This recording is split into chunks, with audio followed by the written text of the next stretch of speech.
Samantala, iginiit ng House Prosecution Panel na umamin mismo ang defense team na may ginawang pagbabanta si Vice President Sara Duterte noon laban sa ilang matataas na opisyal ng pamahalaan batay sa ipininisintang video evidence sa impeachment court.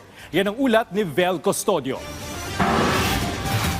Nasa exciting part na tayo. Yan ang kiit ni Bicol Saraw Party List Representative Terry Ridon matapos ang unang linggo ng impeachment trial laban kay Vice President Sara Duterte. Mismo ang depensa na aniya ang umami na may ginawang pagbabanta ang pangalawang pangulo batay sa inilabas sa video evidence sa impeachment trial. Para naman kay Manila 3rd District Representative Joel Chua na hindi issue kung may nakausap ng assassin ng Vice Presidente kundi ang mismong pagbabanta. Sagot naman ng mga mambabata sa panawagan ni VP Sara na itigil muna ang pamumulitika at panawagan sa transparency at accountability at hindi ang political interest.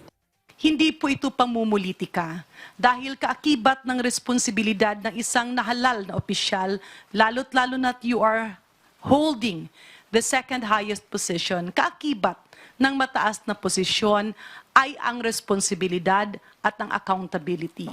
Hindi naman tinitigil yung serbisyo sa taong bayan, patuloy na tumutugon ang gobyerno sa mga pangangailangan, patuloy na gumagalaw ang Kongreso, patuloy na nagtatrabaho ang Senado, ngunit we cannot have selective tasks.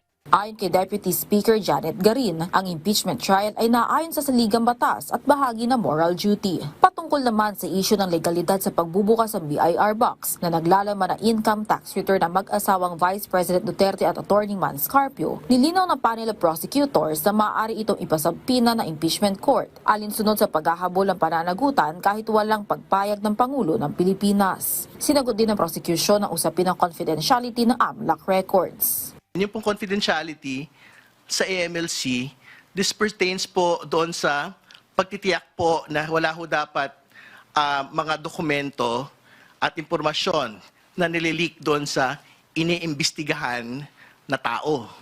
Magpapatuloy ang impeachment trial sa Lunes kung saan ipagpapatuloy ang pagtalakay at cross-examination sa mga isasalang na witnesses patungkol sa Article 4 ng Articles of Impeachment na threats. Panawagan naman ng panel of prosecutors sa itigil ang pagpapakalat ng maling balita patungkol sa impeachment. Vel Custodio para sa Bayan.